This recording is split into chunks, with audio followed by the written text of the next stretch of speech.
La paz del Señor con todos. Continuamos con la enseñanza acerca de cómo leer y entender las Sagradas Escrituras. Vamos a continuar con el desarrollo de los estatutos que la misma palabra de Dios nos establece para poder leer y entender, sobre todo entender acerca de la Escritura. Las Sagradas Escrituras son propiedad de Dios, son el mensaje de Dios.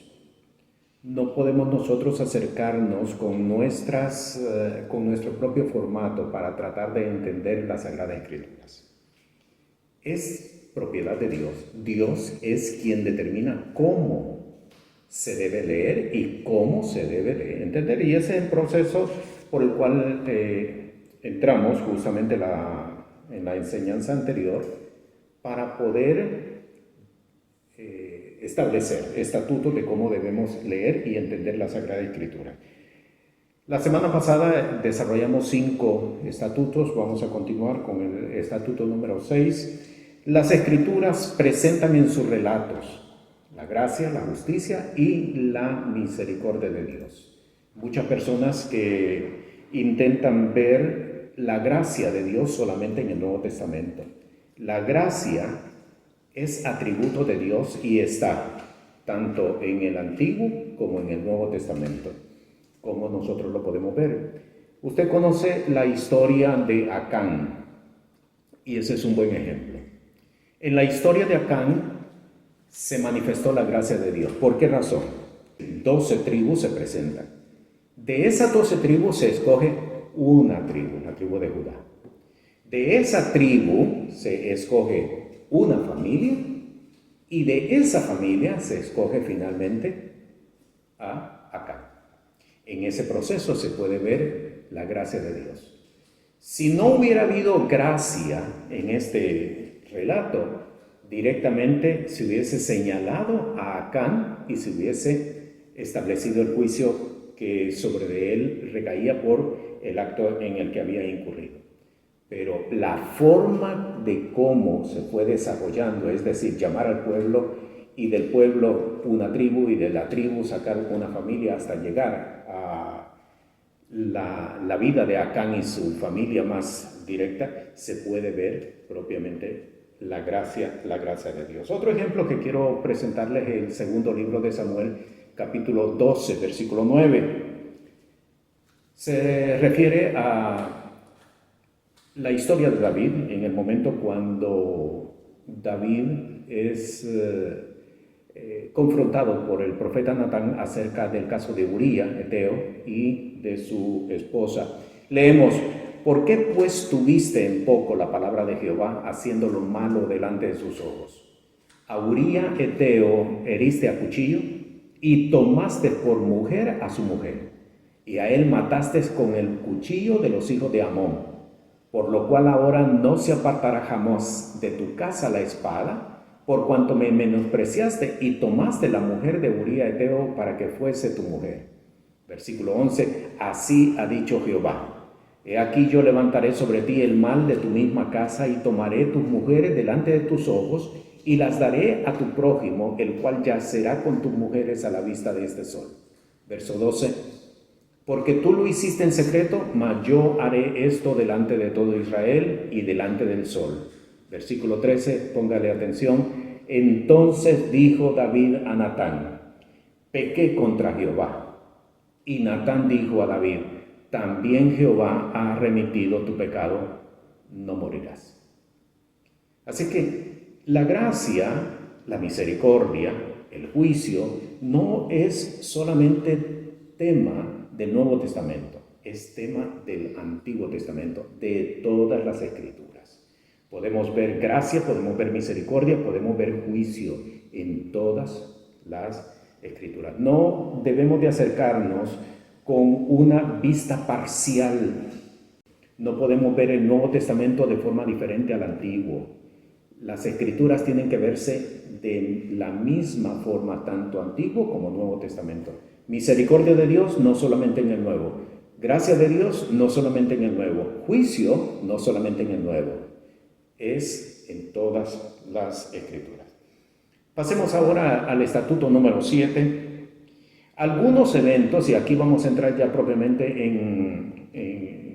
en casos particulares de las Sagradas Escrituras y cómo debemos de verlos, de cómo debemos de leerlos, cómo debemos de entenderlos. Estatuto número 7. Algunos eventos paralelos entre los evangelios no son un mismo evento, sino dos eventos repetidos en diferentes fechas. Y esto tenemos que entenderlo porque hay personas que confunden las historias, y esto se da mucho con respecto a los pasajes que encontramos en los 4 evangelios. Los 4 evangelios pueden presentar un evento de formas diferentes y a veces podemos confundirlo. No se trata de un mismo evento, sino que son 2 eventos distintos, pero en distinta fecha. Y vamos a ver 2 casos. Caso número 1. En Mateo capítulo 21, versículo 13, leemos: y les dice, escrito está, mi casa, casa de oración será llamada, pero vosotros, cueva de ladrones, la habéis hecho. Este relato se encuentra en Marcos capítulo 11, versículo 17 y Lucas capítulo 19, versículo 46. Sin embargo, en Juan capítulo 2, versículo 16, leemos de forma diferente y dice: y a los que vendían las palomas dijo, quitad de aquí esto y no hagáis la casa de mi padre casa de mercado.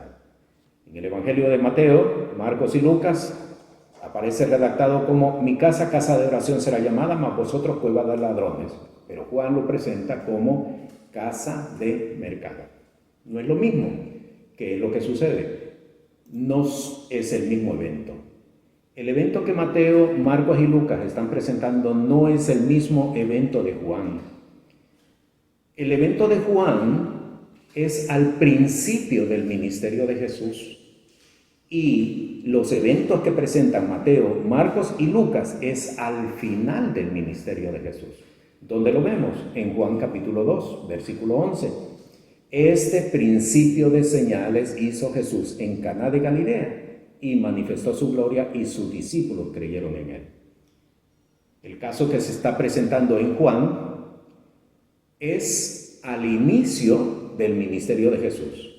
El caso de Mateo, Marcos y Lucas es al final del ministerio, es decir, al cabo de 3 años y medio del primer evento. No es el mismo evento, son 2 eventos completamente diferentes. El segundo caso que queremos presentar se encuentra en Lucas capítulo 18. En este relato se presenta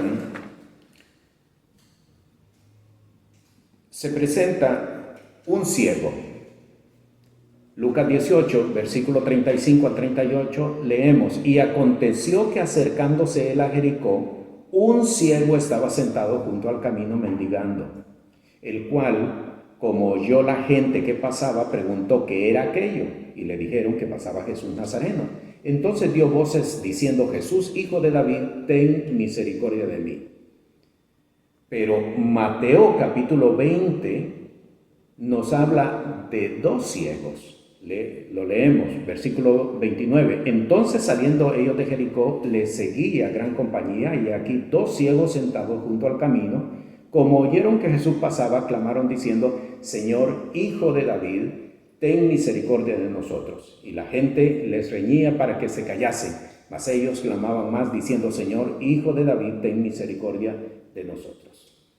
No es el mismo evento. Si usted lee detenidamente ambos pasajes, se da cuenta que el caso de Lucas capítulo 18 es cuando Jesús entró a Jericó, y el caso de Mateo capítulo 20 es cuando Jesús salió de Jericó.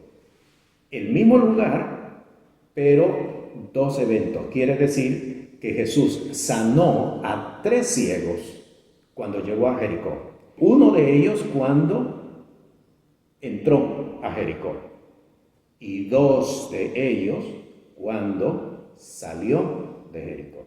Así es de que cuando nos encontremos casos en las Sagradas Escrituras, particularmente, esto se da muy particularmente en los Evangelios, que nos están hablando de dos personas, un texto, pero otro nos está hablando de uno, no se está refiriendo al mismo evento, son dos eventos completamente separados, inclusive en tiempo. Entremos al estatuto número 8. En ocasiones tenemos que hacer uso del significado de la palabra según la lengua en que fue escrita. Vamos a ver este primer caso. ¿Por qué Jesús maldijo la higuera? Mateo capítulo 21, versículo 19. Y viendo una higuera cerca del camino, vino a ella y no halló nada en ella, sino hojas solamente, y le dijo: nunca más para siempre nazca de ti fruto. Y luego se secó la higuera. Sin embargo, en Marcos capítulo 11, versículos 13 al 14, donde se presenta el mismo relato de forma paralela, lo leemos de la siguiente forma. Y viendo de lejos una higuera que tenía hojas, se acercó si quizá hallaría en ella algo. Y como vino a ella, nada halló sino hojas, porque no era tiempo de higos. Entonces Jesús respondiendo dijo a la higuera: nunca más coma nadie fruto de ti para siempre. Y lo oyeron sus discípulos. Según Mateo, Jesús se acerca a la higuera para ver si encuentra fruto, y él no encuentra ningún fruto. Pero el Evangelio de Marcos dice claramente, tiene una aclaración, que no era tiempo de higos. Si no era tiempo de higos y Jesús conocía perfectamente las estaciones y conocía el lugar, ¿por qué la maldijo? ¿Por qué maldijo la higuera? La respuesta la encontramos en los primeros versículos de Marcos capítulo 11. Leamos en el versículo 1. Y como fueron cerca de Jerusalén, de Betfagé, de Betania, al monte de las Olivas, envía 2 de sus discípulos, y nos trasladamos ahora al versículo 11. Y entró Jesús en Jerusalén y en el templo, y habiendo mirado alrededor todas las cosas, y siendo ya tarde, se salió a Betania con los 12. Terminemos versículo 12. Y el día siguiente, como salieron de Betania, tuvo hambre. Pongámosle mucha atención a los nombres que aparecen en el versículo 1. Se menciona, observe, como fueron cerca de Jerusalén, de Betfagé, de Betania. Observe la forma como están presentados. Jerusalén, Betfagé y Betania. Jerusalén, Betfagé y Betania. El relato nos describe que Jesús venía de Betania. Para llegar a Jerusalén era necesario pasar por Betfagé. Era una aldea que se encontraba en el camino, justo en la trayectoria, antes de llegar a Jerusalén, en el monte de los Olivos. Betfagé es una palabra aramea que significa lugar de higo. Bet, lugar o casa; fagé, higos, lugar de higos.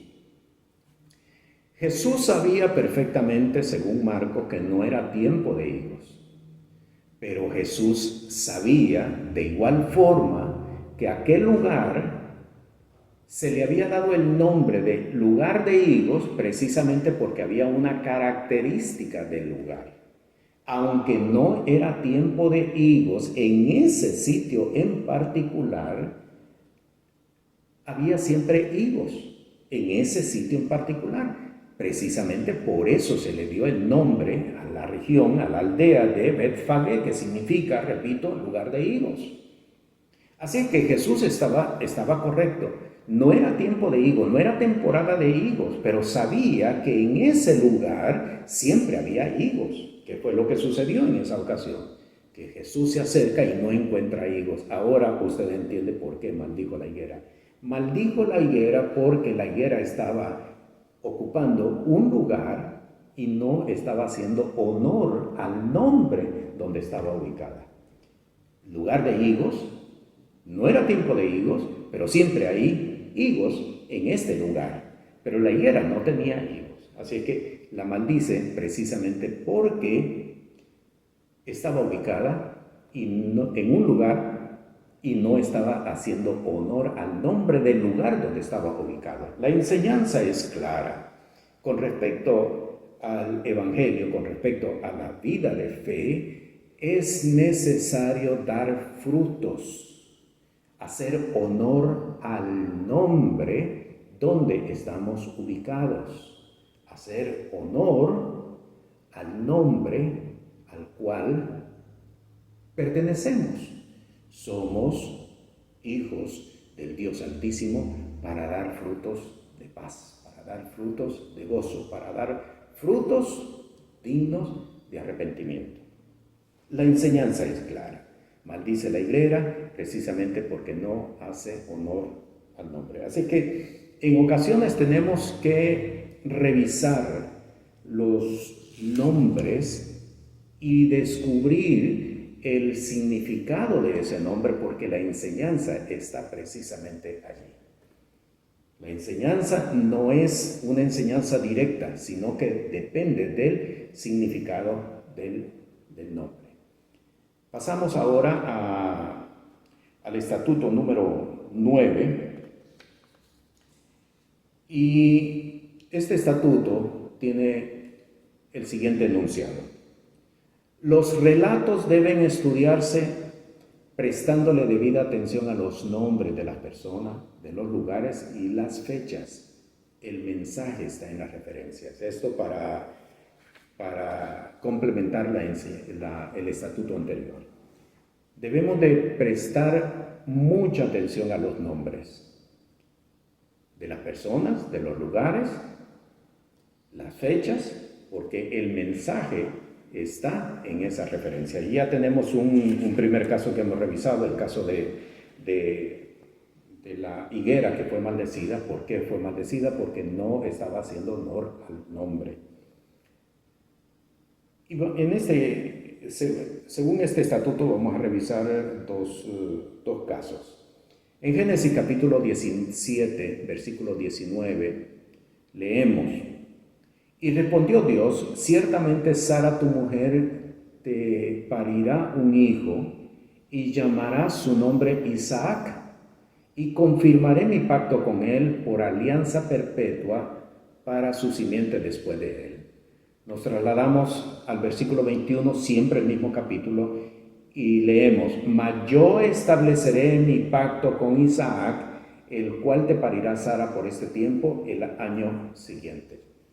En este caso en particular, la enseñanza está en el nombre de Isaac. Repito de nuevo, versículo 21, capítulo 17. Yo estableceré mi pacto con Isaac, el cual te parirá Sara por este tiempo, el año siguiente. Isaac es una palabra hebrea que significa risa. Risa. Ahora sustituyamos en el versículo 21 el significado por la palabra original y lo leemos de esta manera: mas yo estableceré mi pacto con Isaac, cambiemos Isaac por su significado, risa, mas yo estableceré mi pacto con risa, al cual te parirá Sara por este tiempo, el año siguiente. Yo estableceré mi pacto con risa, yo estableceré mi pacto con gozo, yo estableceré mi pacto con regocijo, yo estableceré mi pacto con alabanza. El mensaje está en el significado de la palabra. Isaac, risa, entiéndase, gozo, regocijo, alabanza. Dios lo que está estableciendo de esta manera es que aquellos que entienden la revelación y que forman parte de la revelación deben de saber que Dios opera estableciendo su reino en aquellos que han aprendido a regocijarse en medio de la situación. Segunda de Corintios, capítulo 6, versículo 10, y ahora vamos a poder entender este texto, como adoloridos, mas siempre gozosos. Primera Tesalonicenses 5:16, estad siempre gozosos. Salmo 30, versículo 11, has cambiado mi endecha en baile, desechaste mi cilicio y me ceñiste de alegría. La vida de fe depende de saber establecer gozo como la forma de vida en medio de las situaciones. Adoloridos, pero siempre gozosos. Por eso el apóstol Pablo, cuando habla acerca del aguijón, él dice, por tanto, yo me gozaré más en mis tribulaciones. ¿Por qué? Porque la gloria de Dios se manifiesta en mis debilidades. Y esto es la forma de vivir la vida de fe. Por eso ya estaba establecido cuando Dios le declara a Abraham, yo estableceré mi pacto con Isaac. Él estaba estableciendo que aquellos que van a disfrutar de las promesas son los que aprenden a establecer gozo, regocijo, alegría como su forma de vida. Es la forma como el Señor opera, la forma como el Señor establece. Debemos estudiar prestándole atención a los nombres de las personas. Debemos estudiar prestándole atención a los lugares, inclusive las fechas, porque la enseñanza está precisamente en estas referencias. Tenemos entonces aquí varios ejemplos de cómo debemos de acercarnos a las Sagradas Escrituras. Hay casos como por ejemplo el caso de la maldición de la higuera, que a muchos los ha confundido. ¿Cómo puede ser posible si no era tiempo de higo que Jesús maldijera la higuera? ¿Acaso Dios actúa de forma caprichosa? No, Dios no actúa de forma caprichosa. Dios actúa siempre con fundamento. Hay siempre una razón por la cual Él actúa, y entender esa razón nos ayuda a entender cuál es nuestra posición delante del Señor. La higuera fue maldecida precisamente porque no estaba haciendo honor al nombre. Si la palabra dice de que nosotros somos luz del mundo, dice también que somos sal de la tierra, pero no estamos haciendo honor al nombre, la enseñanza es clara. Sabe usted a lo que nos estamos exponiendo. Pasemos entonces al estatuto número 11.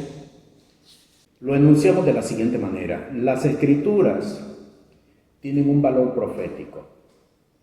Todo su contenido, aunque hechos pasados, nos hablan siempre de aspectos del futuro que vendrán. Y el caso que tenemos que presentar es Eclesiastés, capítulo 1, versículos 9 y 10. El escritor escribe: ¿qué es lo que fue? Lo mismo que será. ¿Qué es lo que ha sido hecho? Lo mismo que se hará. Nada hay nuevo debajo del sol. ¿Hay algo que se pueda decir, he aquí, esto es nuevo? Ya fue en los siglos que nos han precedido. ¿Qué es lo que fue? Lo mismo que será. Las Sagradas Escrituras están presentadas con un valor profético. No solamente era para el tiempo en que fueron entregadas, para el tiempo en que fueron dadas, sino que mantienen este valor profético de que está hablando acerca de algo que también va a suceder al cabo de un cierto tiempo. Y esa misma palabra se puede haber ya cumplido y puede adicionalmente tener cumplimiento futuro, porque la Sagrada Escritura mantienen un valor profético. Es un valor cíclico, que aunque ya se cumplieron, se vuelven a cumplir en el tiempo, tantas veces como el Señor así lo determine. Y este estatuto es sumamente importante, porque no debemos de ver un pasaje y decir, esto ya se cumplió. Y por el hecho de que ya se cumplió, pues entonces no prestarle atención. Sí, ya se cumplió, pero se puede volver a cumplir, porque dice la palabra, ¿qué es lo que fue? Lo mismo que será. No hay nada nuevo. Ya esto es nuevo, ya en los siglos pasados ya sucedió anteriormente. El próximo estatuto, usar de preferencia la versión más antigua. Las versiones modernas diluyen el mensaje. Aunque el propósito es tratar de actualizar el idioma, lastimosamente en ese tratar de irrumpen y abandonan el mensaje original. Y le voy a presentar varios ejemplos. En Génesis capítulo 3, versículo 17, leemos en la versión antigua de 1909, lo leemos de esta manera. Y al hombre dijo, por cuanto obedeciste a la voz de tu mujer y comiste del árbol de que te mandé diciendo, no comerás de él, maldita será la tierra por amor de ti. Sin embargo, cuando usted la busca en la versión de 1960, usted lo lee de la forma siguiente. Y al hombre dijo, por cuanto obedeciste a la voz de tu mujer y comiste del árbol de que te mandé diciendo, no comerás de él, ponga atención, maldita será la tierra por tu causa. La versión internacional lo traduce de esta forma. Al hombre le dijo, por cuanto le hiciste caso a tu mujer y comiste del árbol del que te prohibí comer, maldita será la tierra por tu culpa. No es lo mismo por tu causa, como lo traduce la versión del 60, a por tu culpa, como la traduce la versión internacional, y no es lo mismo a como lo leemos en la versión de 1909, por amor de ti. ¿Cuál de estas tres versiones es la correcta? La de 1909, y le explico. La versión o la traducción de 1909, que se le conoce también como la versión antigua, traduce apegada al texto original, al hebreo en el Antiguo Testamento, al griego en el Nuevo Testamento. Lo traduce literalmente. Por eso usted encuentra con respecto a algunas palabras que, por ejemplo, uno dice se cayó, que así lo entendemos en el tiempo contemporáneo. En la versión antigua usted lo lee, cayóse, se cayó. Pero ¿por qué lo traducen así? Porque así está escrito en el idioma original. Cayóse, volvióse, porque así está escrito en el idioma original. Así es que las versiones modernas diluyen el mensaje original y alejan a la persona de realmente cuál es el mensaje que se quiso presentar cuando se redactó de la forma como se redactó. Otro ejemplo que quiero presentarle es el caso de Primera Tesalonicenses capítulo 2, versículo 18. Lo voy a leer en la versión de 1960. Dice: por lo cual quisimos ir a vosotros, yo, Pablo, ciertamente una y otra vez, pero Satanás nos estorbó. Lo voy a leer en la versión internacional. Sí, deseábamos visitarlos. Yo mismo, Pablo, más de una vez intenté ir, pero Satanás nos lo impidió. Ahora se lo voy a leer en la versión antigua, la versión 1909. Por lo cual quisimos ir a vosotros, yo, Pablo, a la verdad una y otra vez, mas Satanás nos embarazó. Y en este caso hay implicaciones de tipo doctrinal. No solamente se trata de palabras, un cambio de palabras, sino que hay una implicación doctrinal en la forma en que es presentada. Por ejemplo, la versión de 1960 y la versión internacional, de la forma en que lo presentan, nos está describiendo que el estorbo estuvo fuera, pero Satanás nos estorbó. Un estorbo está fuera de la persona. La versión antigua dice: pero Satanás nos embarazó. El estorbo está dentro.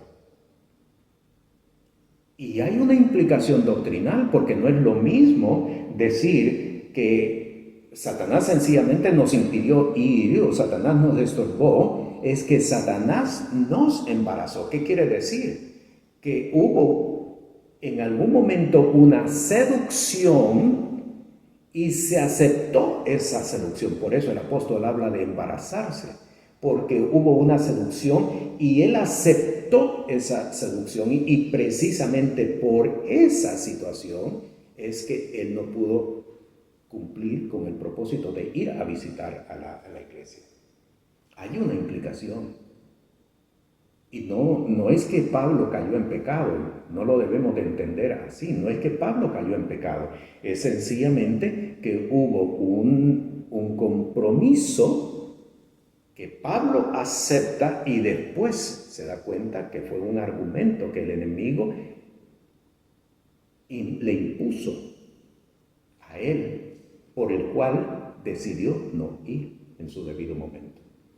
Entonces, es necesario que nosotros debemos de recurrir a las versiones más antiguas, la versión más antigua que podamos entender, por supuesto, para que podamos entender el mensaje original. No se trata solamente de redacción, no se trata solamente de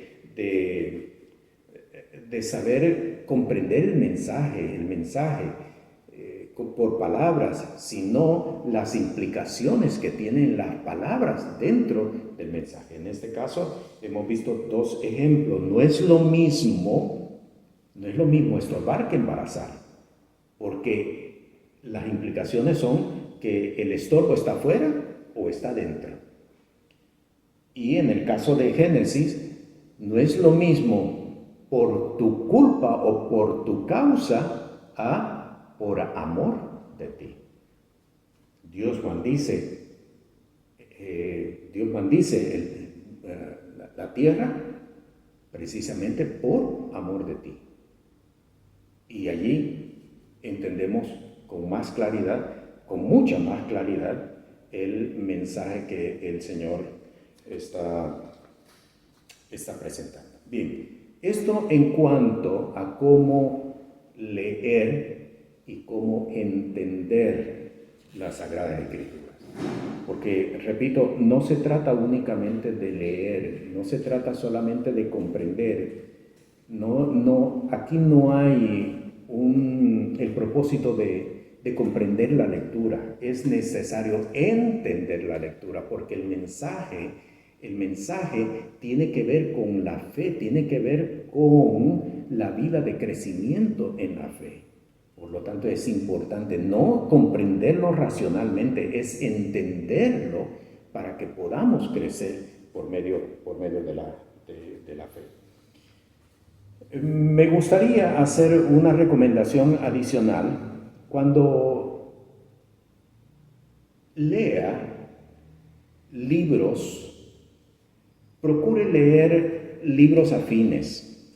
Por ejemplo, si usted está estudiando las epístolas de Pablo, pues manténgase dentro de las epístolas de Pablo, porque Pablo va a presentar una forma y va inclusive a utilizar nombres, mientras que otros escritores van a presentar otros nombres. Un ejemplo, Juan habla de anticristo. Pablo no habla de anticristo, Pablo habla de el hombre de perdición, pero es la misma persona, solamente que Pablo prefiere hablar de hombre de perdición y Juan prefiere hablar de anticristo. Así que cuando usted vaya al Antiguo Testamento, procure leer libros afines o libros contemporáneos. Si usted quiere entender, por ejemplo, Apocalipsis, el mensaje a las 7 iglesias, particularmente el primer mensaje a la iglesia de Éfeso, usted no trate de entenderlo aisladamente. Usted tiene que leer Hechos capítulo 19 y tiene que leer la epístola del apóstol Pablo a los Efesios para poder entender la carta o el mensaje a la primera iglesia de Éfeso. Es necesario que usted pueda entender quiénes fueron los efesios y qué otros textos, qué otros libros nos hablan de eso. Hechos capítulo 19 y la primera epístola del apóstol Pablo a los Efesios. Si usted quiere, por ejemplo, entender con respecto a el pimpollo que se presenta en el libro del profeta Zacarías, no trata de entenderlo solo, aisladamente. Usted tiene que leer Esdras, tiene que leer Nehemías y tiene que leer Ageo para poder entender el mensaje que se presenta en Zacarías.